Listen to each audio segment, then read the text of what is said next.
So this is Henry Bergman, our military expert, Laurel Duranbeck, our political wonk, and Anna Hopkins on the end, in charge of regional issues. So as Professor McAllister said, my name is Aldous Indy. This is Iran, Team A, and we are here today to tell you a tale of two Irans, essentially how a U.S. strategy of engagement and containment provides a better alternative for dealing with a nuclear Iran than a military strike. We defined this our policy in terms of key U.S. interests in the Middle East. So in order to decide which policy is better, we first have to define the key American interests in the Middle East. We settled on three essential interests, listed here in order of presentation, not necessarily importance. But first we have allies in the Middle East. Obviously we want to provide for the protection of our allies such as Israel, also Saudi Arabia, Turkey, and other countries friendly to us in the Middle East. And we also want to ensure the continuation of these strong alliances. Obviously, very important in the Middle East is oil as an important part of the global economy, and we want to ensure the free and cheap flow of oil out of the Middle East for as long as possible. And finally, most generally, we want to prevent anti-Americanism, both globally and in the region, by hopefully intervening as little as possible in the region, which will improve our global standard and will also help prevent the anti-American terrorism that has often been inspired by U.S. presence in the region. So in looking at these interests and a nuclear Iran, we really have two distinct options for how to deal with Iran, each, we believe, leading to very different future Irans and different scenarios for the entire Middle East. The first, as has already been presented, is a military strike. Now, if a military strike were really to look like the one that Iran B presented, I think we all would be in favor of it.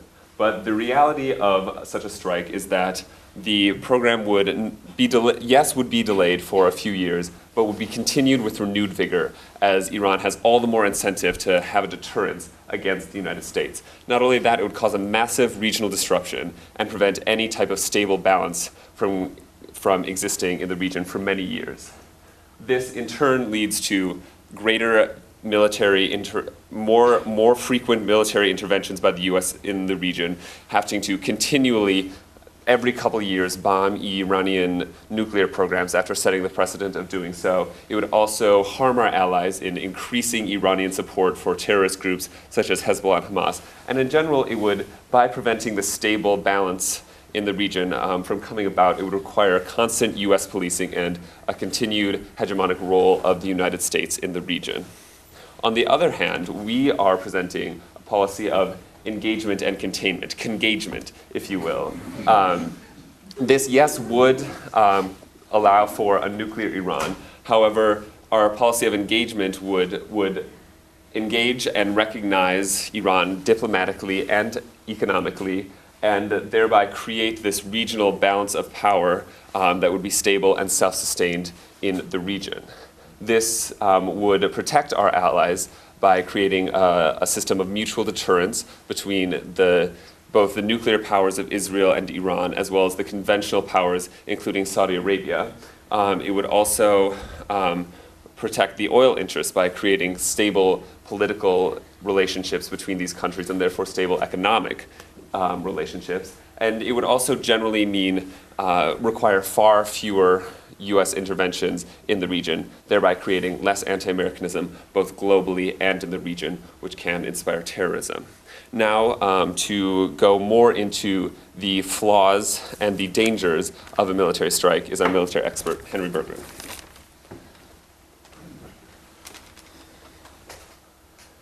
In short, a military strike would likely be a disaster for both our interests and in Iran. And I want to raise a few concerns that I have about the plan that Team B outlined. To begin with, that the leading source of our information regarding the Iranian nuclear program comes from IAEA inspectors. They are people who have seen the facilities, have told us exactly what we're doing. And in the event that we do attack them, they would immediately be kicked out of the country. So that the possibility and the likely fact that we would need to do a second attack even 10 years down the line, we would be operating with vastly more imperfect information than we already have.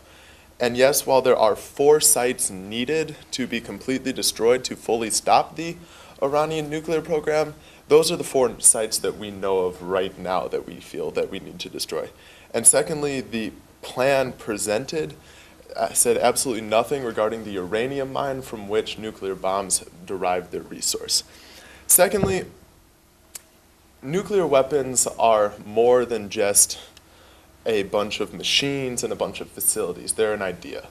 And depending on which information that you look at, Iran is getting closer and closer to simply reaching the intellectual threshold in which they can build a bomb wherever, whenever. Their scientists have the capacity to do so, and therefore you just can't destroy every nuclear scientist in the region. Secondly, a major other hurdle that we would have to clear is that it's illegitimate. We do not have multilateral support for this. We do not have the UN's backing, we do not have NATO's backing, we do not have EU's backing. We have a few allies, namely Israel, who is backing us, but otherwise it would be completely unilateral, and we think it would be a terrible idea to try to drop some bombs and then say, oh yeah, now we'll explain ourselves.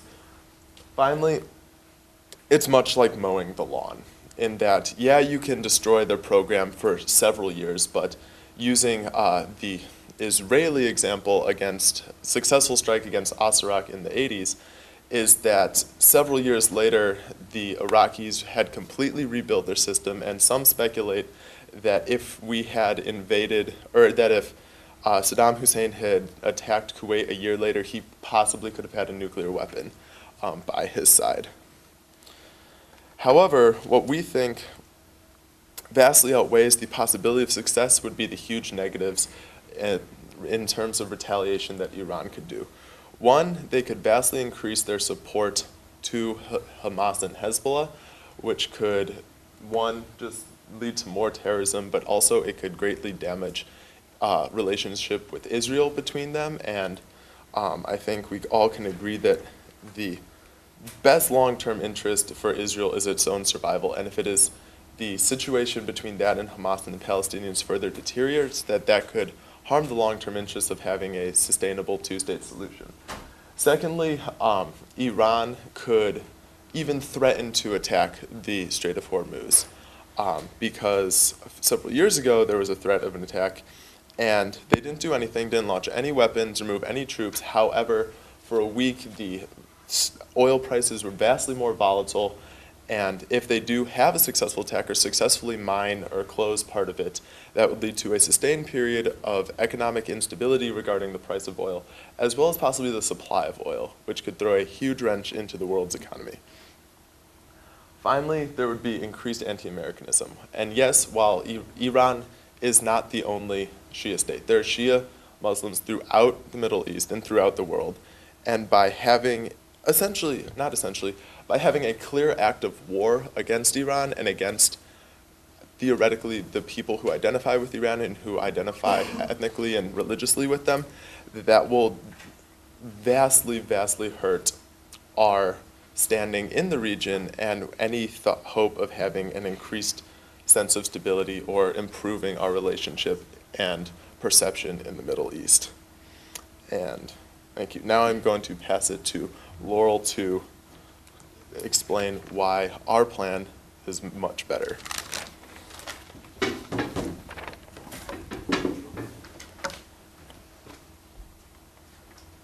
Hi, I'm Laurel Durambek, and I'll be talking about our specific policy plan for dealing with Iran.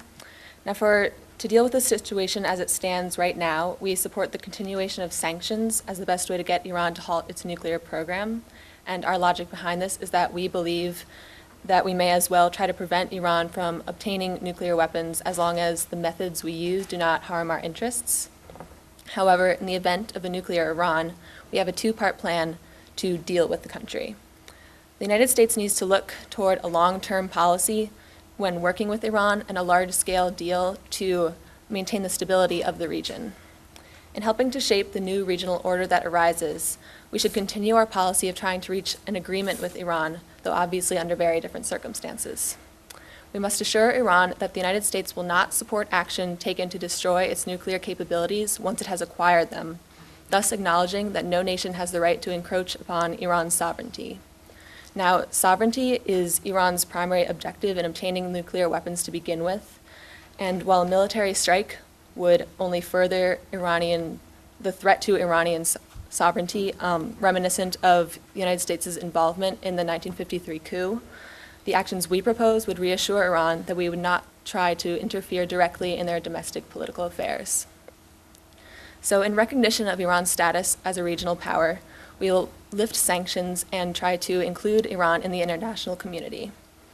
Lifting sanctions on the regime is part of our plan to fully integrate Iran into a regional balance of power and to encourage them to act responsibly. The relative economic prosperity that would result will also release some of the pressure on the regime by a discontented public to pursue a belligerent foreign policy.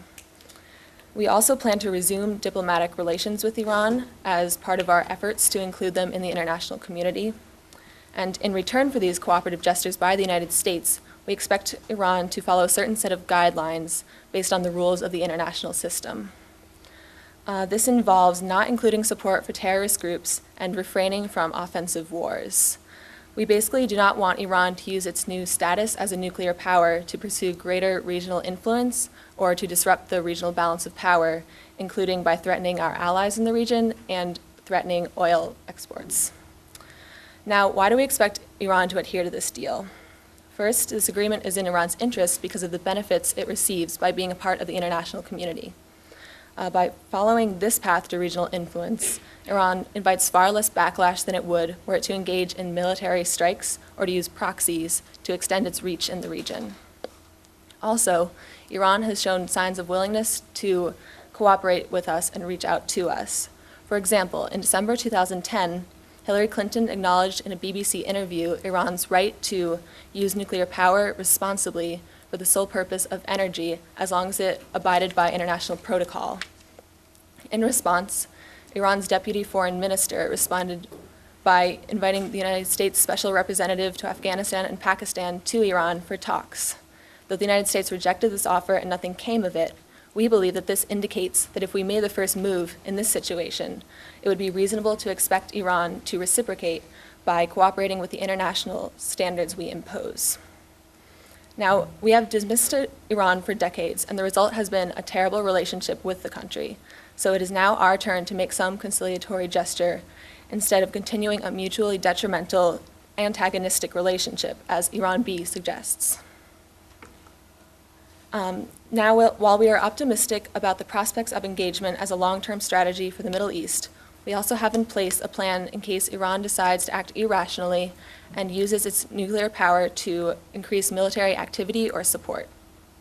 The second strategy we have is a contingency, and it is one of containment and deterrence, which will allow us to prevent the escalation of any unacceptable action by Iran.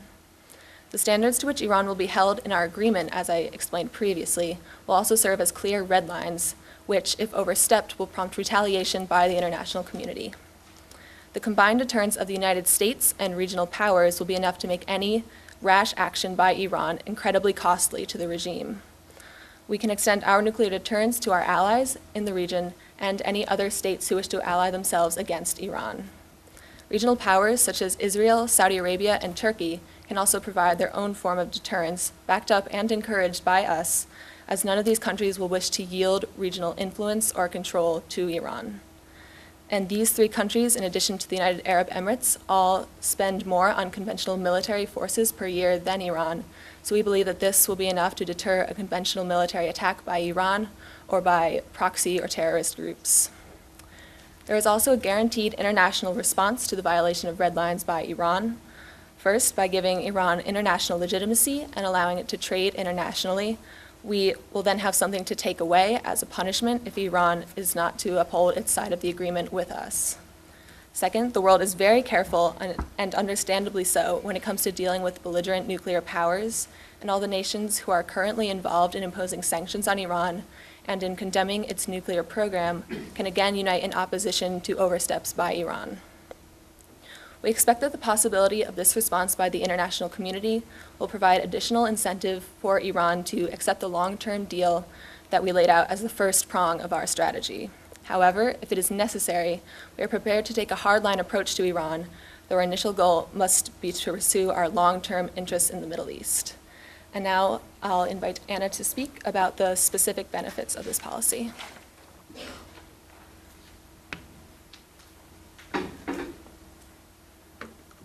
So Laurel has shared with us why we believe our policy of engagement and containment will work. This policy also protects the three main American interests that we outlined earlier: allies, oil, and preventing anti-Americanism. Team B seems to harbor a lot of anxiety that Iran may use nuclear weapons. A rational Iran is not going to use nuclear weapons. Our allies are going to be safe. The Ayatollahs, not the military leaders, have any power of a nuclear strike in Iran. And despite occasional inflammatory language, these leaders have a history of acting rationally. Even the Israeli military chief, General Gantz, this spring described the Iranian government as, quote, rational. History shows us that nations do not use nuclear weapons in a world where other powers have them. Iran is no more radical or violent or irrational than North Korea or China or the Soviet Union. We have no reason to believe that Iran is going to break decades of history. In the words of Kenneth Waltz, although Iran's leaders indulge in inflammatory and hateful rhetoric, they show no propensity for self-destruction. A nuclear strike by Iran in today's world would in fact be a suicide act. In addition, to address something brought up by Professor McDonald earlier, Iran would not even be able to use nuclear weapons for many years, if in fact they obtain them. They would only have an arsenal of 5 to 6 weapons on the generous side, and no method of delivery. So this fact gives us time to pursue this policy of engagement with Iran. In addition, we believe that a nuclear Iran may in fact drive allies closer to the United States. And we see two pieces of evidence to support this claim. Firstly, we look at the example of the rise of China. There have been those who feared that upon a rising China, nearby states such as India or Japan may in fact bandwagon onto the ascent of China. This has not happened. In fact, these states have become closer, more tightly allied to the United States at the rise of a local, unstable regime. We see a similar situation occurring in the Middle East upon the regional rise of Iran. We also see that territorial disputes surround Iran that we believe will lead to regional balancing opposite Iran, thus producing a stable regional balance in the future. So all of the yellow callouts are territorial disputes between Iran and Iraq, the UAE, Afghanistan, Russia, and the list goes on. States are not likely to just cede these territories, valuable economic territories, to a rising Iran, and the conflicting claims will lead to a balance of power. States are not just going to fall to, like dominoes to a rising Iran and bandwagon onto their conflicting ideology just because they have conflicting claims in the area that will set up this balance of power. Our policy of engagement and containment also protects the American interest of having stable oil. As outlined by Laurel, our containment plan will involve a regional balance, a stable Middle East of the future that will help to stabilize political stability and will also lead to economic stability, including the oil industry. In addition, our policy of engagement and opening diplomatic relations with Iran will lead to a less tense Middle East, and less tension also will lead to a more stable oil industry worldwide. We also show how our plan of containment and engagement will prevent anti-Americanism. This is really pretty linear logic. Our containment and deterrence plan involves multilateral action, so we will work with our allies. And so multilateral action helps share the burden of any containment acts necessary. And so fewer U.S. forces will lead to less anti-Americanism and less terrorism and a better international standing worldwide. Additionally, In our stable, balanced Middle East, Iran as a stronger regional power will encourage the rise of powers like Israel and Saudi Arabia, the balancing powers, against Iran. And as the balancing powers strengthen, a stable Middle East will require fewer active United States military interventions, like the ones that have characterized the United States' relationship with the Middle East over the last 20 years, having to intervene constantly in an unstable region. So we see this stable region requiring fewer US military interventions, and then less anti-Americanism will result, less terrorism, and a better international standing, once again. So I'll hand it over to Aldous for some conclusions. Now, there were a couple of misconceptions about a nuclear Iran brought up by the preceding group that we'd like to clear up. The first is the preceding group brought up fears of an arms race in the Middle East. The actual evidence shows that this type of arms race is very unlikely. Almost every economy in the Middle East is either too small or too weak to sustain any kind of nuclear program, much less the tremendous sanctions that the US and the international community would place on any regime attempting to get nuclear weapons. There are two economies in the Middle East that could potentially seek nuclear weapons, the first being Turkey. However, we believe that Turkey is actually looking for greater involvement in the international community. They're looking to be included in NATO, in the European Union, and therefore would be very unlikely to buck the NPT and other international norms. Saudi Arabia, we believe, will trust in our extended deterrence due to our long-term alliance with them, and will trust us to defend them against any kind of nuclear or conventional aggression.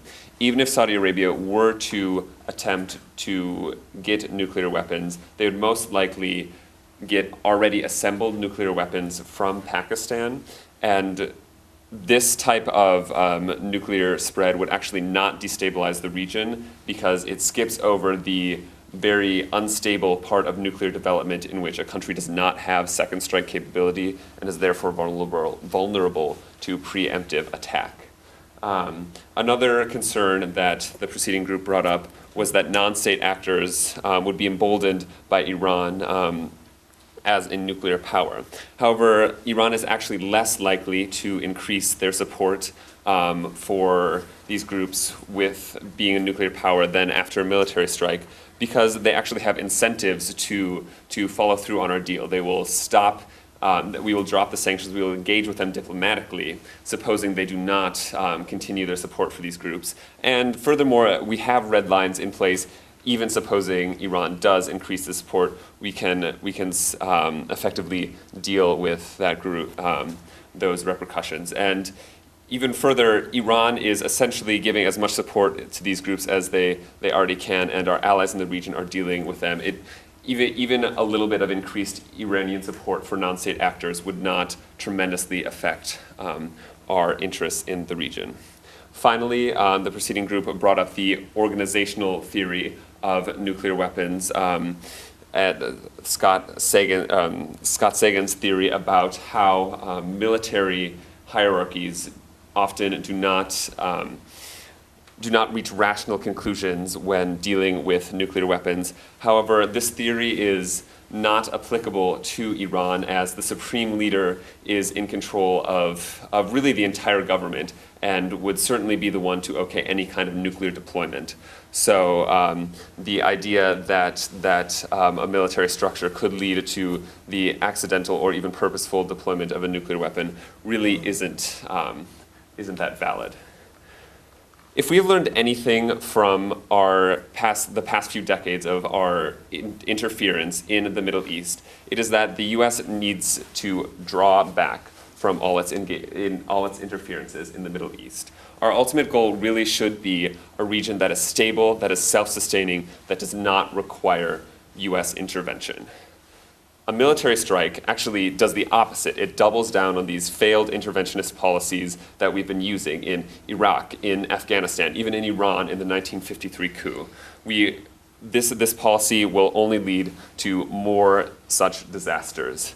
Really, if we want to actually protect our interests in the long term, the only realistic option for dealing with a nuclear Iran is to avoid the costly and long-term intervention that would be required by a military strike, and instead to set up a stable and self-sustaining system in the Middle East. Thank you.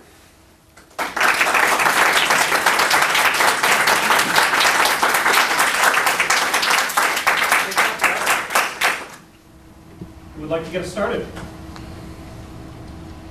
John? Sure. So, the first group, powerful presentation. I thought they, as is the want of the pro-war camp, a bit too alarmist about the threat, a bit too sanguine about the consequences of a strike. Now, your side, I think you guys are maybe a bit too ready to give away the store. And what I mean by that is, doesn't the kind of engagement strategy reward proliferation a bit too much? So the message basically is, if you get the bomb, we're going to reward you. We're going to recognize you as a regional leader in a way that we refused to before, and kind of what precedent is being set there. So whatever thoughts you have on that. Yeah, so that is a concern. That is actually why we recommend continuing and, in fact, increasing the sanctions and diplomatic pressure on Iran right now. But you so said that you're going to drop the sanctions once they get yes, Right. yes. So what we're trying to do with continuing those sanctions now is to demonstrate to all the countries that they are going to have to withstand a lot of economic pressure before they even get to the bomb. And what we're also trying to argue is that we are open to reaching a deal with Iran both before and after they get a nuclear weapon. Just we have to change our strategy in order, once they have a nuclear weapon, to help our interests. So really what other countries will take from this is the U.S. is willing to deal diplomatically to prevent regional instability, and if they do try and attempt to get a nuclear weapon, there will be harsh economic consequences. Okay. Michael? I didn't hear a lot of talk about Israel, and it seems to me that war may be inevitable, because even if the United States doesn't strike, Israel, certain members of their government have announced that they have to strike in the case because they see the Iranian nuclear weapon as an existential threat. And to be fair to them, some of Iran's leaders have talked openly about wiping Israel off the face of the earth. So if a strike is inevitable, it seems like the question is not so much can we stay out or stay in, it's to what we need to focus on making sure that the strike is as effective as possible. So how will you either prevent Israel from attacking Iran or deal with the fallout once that occurs? So I guess we would argue that Israel is not likely to pursue a strike against Iran against serious American concerns. I think we would be able to pressure them into not striking. I think even leaders in Israel right now are kind of slowly backing off of their rhetoric that they would even strike Iran. As Anna mentioned, General Gantz is saying that Iran is basically rational. Mir Dagan, the ex-Mossad chief, has come out and saying he's against a strike on Iran. So I think we are seeing that kind of the support for a strike against Iran is changing. So I guess we are arguing that we hopefully won't have to deal with any kind of Israeli strike. And So you're going to bank on the statement of an ex-Mossad chief who is angry at the government that fired him. I think what that shows is kind of a changing perspective of Israelis on really the efficacy of a military strike. And to add to that, yes, Ahmadinejad has made statements saying, the Holocaust didn't happen and that we should wipe Israel off the map. But however, Khomeini, the supreme Ayatollah, has also said there's absolutely no religious precedent in the Quran for using a nuclear weapon offensively. So I think those two, kind of the tension created there, is a sign for our cause that they wouldn't use a nuclear weapon offensively. And obviously, Khomeini is the one who's going to be, Ahmadinejad is really a puppet there, and is not going to have that much control over deployment of a nuclear weapon in the Iranian structure. Paul? Yeah, so what seems like one of the critical components of your policy is this idea of red lines, that the sort of shift from engagement or rewarding Iran for getting a weapon to containing Iran as if they crossed one of these red lines. As someone who has a young toddler at home, I can testify that enforcing red lines is really difficult. And part of the problem is this idea of salami tactics, that most aggressors and or toddlers don't just gobble the whole salami, don't just come out and announce their revisionist intentions, but find small little ways to challenge your authority or take some action that doesn't quite cross the line but comes pretty close. So my question for you is, what happens if Iran does that? If they come close to a red line but don't cross it? If they increase arms shipments to Hezbollah and Hamas, but it's hard to sort of verify that they're doing so, that they're funneling weapons to Shia militias in Iran, but we don't have good evidence that they're doing so, that they're building oil rigs in the Caspian Sea in disputed areas, but they're claiming, oh, we're just misunderstood, or the location is contested. How can the US make sure that those red lines are clear and that Iran doesn't nibble at the salami, emboldened by the fact that it's hard for the US to enforce clear red lines now that Iran has nuclear weapons? So we would argue that actually the regional balance that we are setting up takes care of a lot of that. It's not the U.S. that's always going to be enforcing the red lines, especially if it's these small regional conflicts. It's often going to be our allies and even more neutral states in the area that have these regional conflicts with Iran. As far as Hezbollah and Hamas increased support, we do admit that that's going to be difficult. We think our intelligence at this point is getting to be good enough that we'll be able to tell, and Iran will know that we'll be able to tell any increased support. And even if there is a small amount of increased support, I think Israel has shown its capacity to deal with those proxy wars. There's really not so much that Iran is going to be able to do through proxy terrorist groups. Brendan? So the heart and the beauty of your position is that there's this sort of self-sustaining political equilibrium in the region that gets produced. And so let's give that some credit, and I'd like to imagine a scenario for you, which is that, yes, Iran has proliferated and the Saudis have put about 25 missiles on their territory from Pakistan. Maybe they have the keys, maybe they don't, but we're in negotiations with them to sort of get that worked out. The Egyptians and the Turks have started crash nuclear programs, but they're also showing some willingness to accept our guarantees of their integrity should a nuclear contingency occur. And Iran remains intransigent, but it only has a small nuclear arsenal, and it seems to be more or less in its box. Things are working out more or less as you say they will. And then the Arab Spring happens, or something like it, right? And suddenly militaries are starting to make decisions about who's going to be the ruling regime in their country, right? The more stable countries in the region start seeing that maybe now is the time to take some of these juicy little border disputes and get what they want. Islamists look like they're going to take over a bunch of different countries in the region perhaps, and now their states might have nuclear weapons, and they're starting to say some of the nasty things about Israel that they usually say. The Israelis, who listen very carefully to this kind of rhetoric, put their forces on alert, which are, of course, much more massive and much more secure than all the other little unsecure forces in the region. Different military generals start thinking they might be in a use it or lose it situation. The Israelis start believing that they might be in a use it or lose it situation. The tensions start to boil, and America has now put itself in the nuclear crossfire. Why would we ever want to risk such a world from coming into existence? Your stable, self-sustaining equilibrium in a region like the Middle East suddenly gets turned into a massive tempest. Respond to this crazy scenario. I'm so mad and spun out that I only had to rip it from the headlines that took place 6 months ago.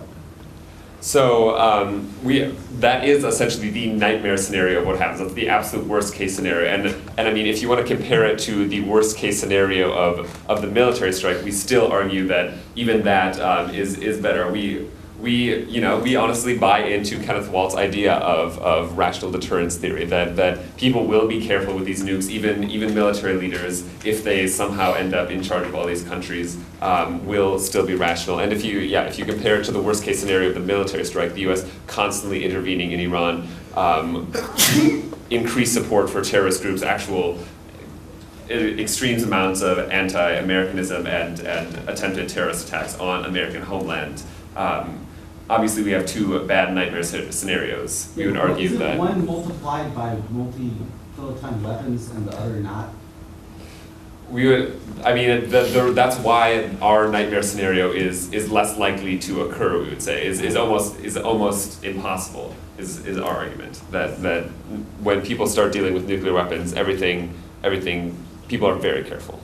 Laurel? Yeah, and also we could say that there's a similar possibility for great instability in North Korea, another nuclear-armed country, and like the United States and China and other interested actors have contingency plans to like go in and possibly seize nuclear weapons or prevent groups from obtaining them who we think would use them indiscriminately. So I think that a similar plan could be applied to this region, and that we don't necessarily have to sit back and just watch as like groups that we do not want obtaining nuclear weapons come into power in these countries.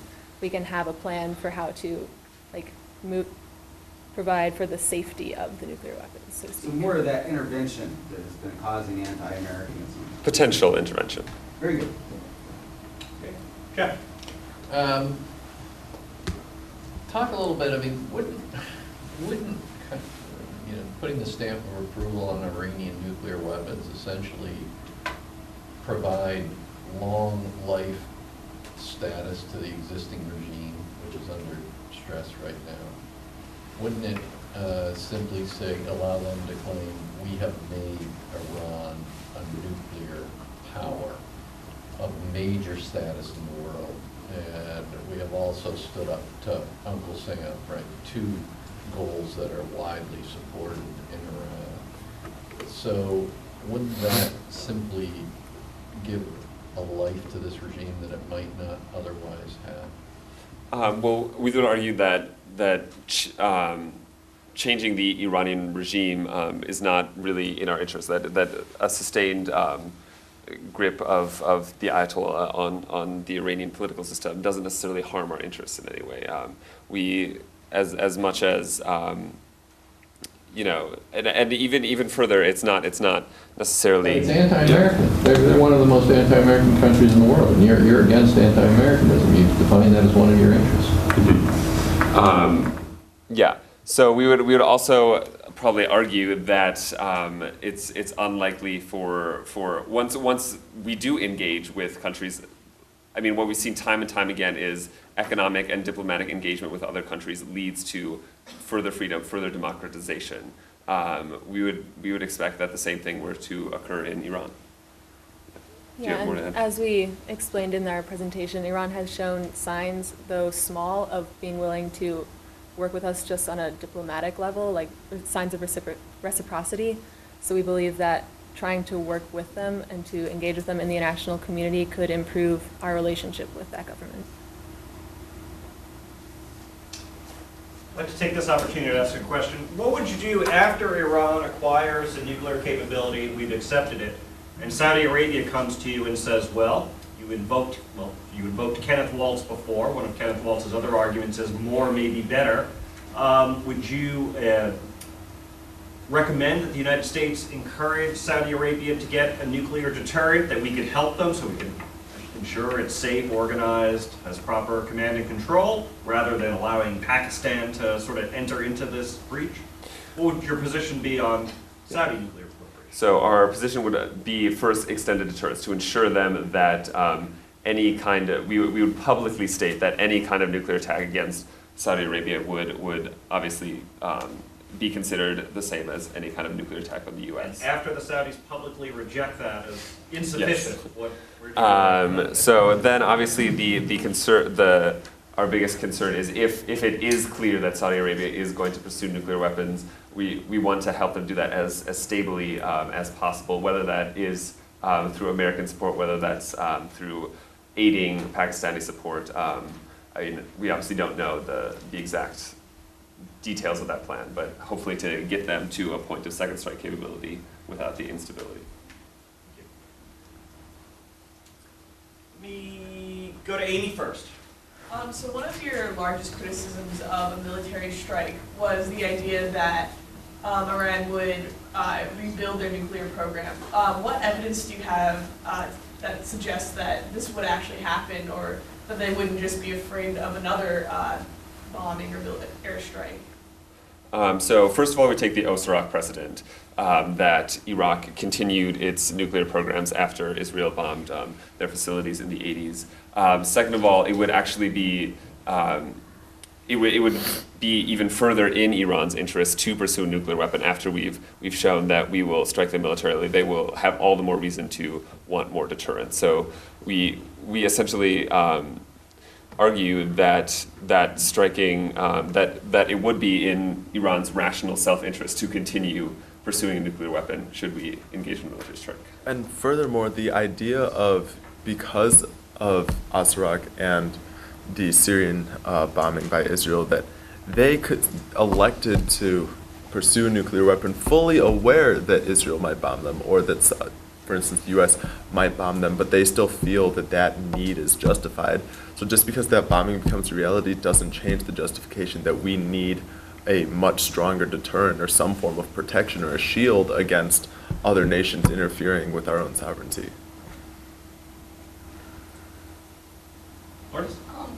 You brought up North Korea earlier, and I was just wondering if this situation of engagement after potential nuclearization would be setting a precedent. So I realize these regimes are different, and you could cite like human rights violation in Korea or North Korea as opposed to Iran is relatively more severe. But what would you do in terms of North Korea? Like, are you going to readjust your strategy there as well?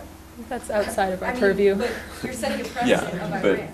No, I mean, obviously we would continue to put pressure on North Korea, as that, like, our interests in that area are obviously quite different, and we think, I mean... So Iran is just a special case, Iran is just... I think the connection I was trying to make is that there are similar difficulties when approaching both both countries, and that, like, as if the situation came about as Professor Green described it, where there was like just a situation of total chaos, that we could use a similar plan in Iran.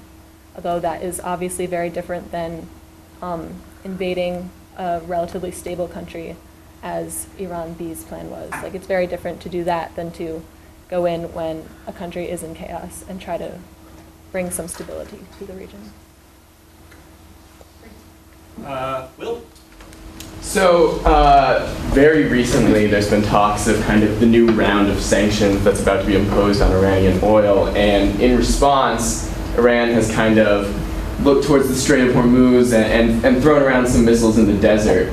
So I was wondering what your thought would be that instead of kind of sanctions having maybe the positive effect that you seem to advocate that they would have, perhaps the potential that, you know, in the dying throes of this regime, they could kind of become desperate and maybe not heighten their nuclear program, but go into a conventional war. Would you advocate kind of standing on the sidelines and letting that kind of sort itself out? Well, I think the likelihood of an Iranian preemptive conventional attack is pretty low, and even in that case, I think once again we would have tremendous multilateral support to kind of roll back any kind of conventional strike. And I think the key there is that it's not I mean, it is that we believe the possibility of an Iranian conventional attack is small, but it is smaller than the possibility of an Iranian conventional attack on our allies or aggression for the Strait of Hormuz if we propose a military strike, if we carry out a military strike. We have to look at two alternatives here. Okay, two last questions, Ref, and then Alex. It seems to me like there's some inherent contradiction with your statement that we should start with diplomacy but still keep the military option on the table. And it seems like you sort of like discipline no play for diplomacy to work in the first place. So I'm just wondering why you didn't just skip to the military strike in the first place and just skip like the whole diplomacy. Well, we do think our policy of engagement will work. As Laurel mentioned, the Iranian regime has shown many kind of small but significant signs that they would be willing to engage with the United States. So we do think a rational Iran will go for our agreement that includes them into the regional balance of power and gives them kind of the secure sovereignty that they're looking for. Really, the military containment and deterrence is really a fallback plan if Iran, for some reason, acts irrationally. If the nuclear weapon does embolden them, which we don't think it will, we have a contingency for that possibility as well. Last question. Yeah, so just going kind of off of that, I'm just wondering why, if you could try and restate more clearly, why you think that Iran would adhere to U.S. red lines, given the fact that they've already just chosen to pretty much defy the international community, defy all, you would call them red lines, UN Security Council resolutions. So essentially, if they've chosen to already deny these sort of limitations that have been placed on them by the international community, the U.S., etc., why they would all of a sudden, after getting a nuclear weapon, decide to adhere to red lines. And furthermore, I just want to be clear, if a red line were broken, I mean, Professor McDonald says if they go up to the red lines, what would you do? I'm just wondering, if a red line was clearly broken, would you then authorize a military strike? So the military option is still on the table. Definitely, I just want to be really clear about that. Yeah, so I guess addressing the first point, Iran currently is acting so, we believe Iran is acting so belligerently because mostly US and because it's in their interest right now to be it's in their interest to start, like, the red lines we have in place are preventing their nuclear weapons. Well, it's in their interest to pursue these nuclear weapons. The red lines we would have in place after nuclear Iran actually are in the interest of Iran. It would keep them engaged in the international community. It would give them the regional influence and sovereignty that they're looking for. So we would argue that these red lines are actually in their self-interest. And as far as the second point, yes, a military strike would still be on the table. But obviously our first step would be to reinstate the sanctions and the pariah state status, and with all this multilateral support that we currently have for sanctions. Well, I just hope everyone will join me in thanking.